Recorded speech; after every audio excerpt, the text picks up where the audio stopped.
Bienvenue à tous sur le Wrestling News. Au programme de l'émission d'aujourd'hui, le résumé de NXT et on terminera avec la promotion ou non d'Asuka dans les rosters principaux.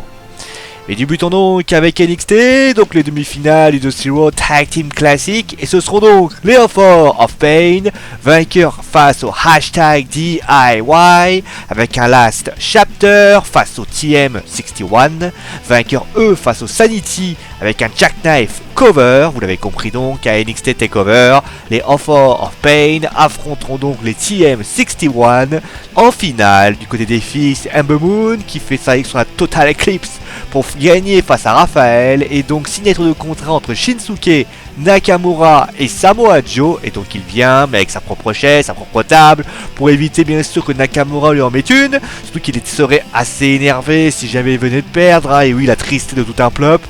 Et il signe ensuite, vient alors le tour de Nakamura qui décide de frapper tout le monde et signe alors son contrat, et c'est ainsi que le show se conclut. Et donc maintenant on va passer à un match qui aura lieu entre Mickie James et elle, c'est bien sûr la championne féminine de la WWE, Asuka. Alors, on va pas se mentir, Mickie James a quand même peu de chances de récupérer cette ceinture.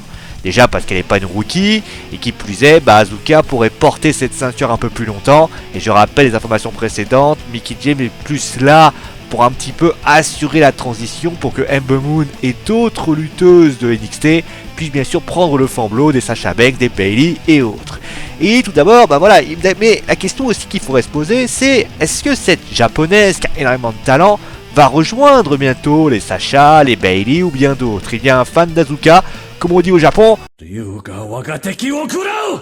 ou alors attends ton tour, tout simplement, voilà, car la WWE compte beaucoup sur elle pour pouvoir progresser des nouvelles lutteuses qui arriveront, et une signature qui déplairont sans doute ses fans, qui peut-être plaît à Asuka, qui peut-être d'avoir ce rôle de formatrice, pour la simple et bonne raison qu'elle a 35 ans et que peut-être que la carrière, en tout cas, elle est loin après lui. En tout cas, une autre pourrait être en revanche promue. Il s'agit de Liv Morgan, dont on dit qu'elle irait dans des live events avec les rosters principaux en décembre. Voilà, vous savez tout, c'est donc la fin du Wrestling News. J'espère que l'émission vous a plu.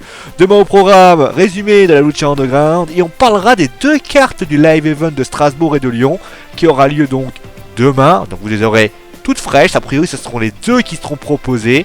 Donc voilà, vous savez tout, passez donc une bonne soirée, n'hésitez pas bien sûr à aimer, partager et à vous abonner. Vous savez sur qui fait cette vidéo, nous on se retrouve donc demain. Allez, des gros bisous à tous et ciao tout le monde.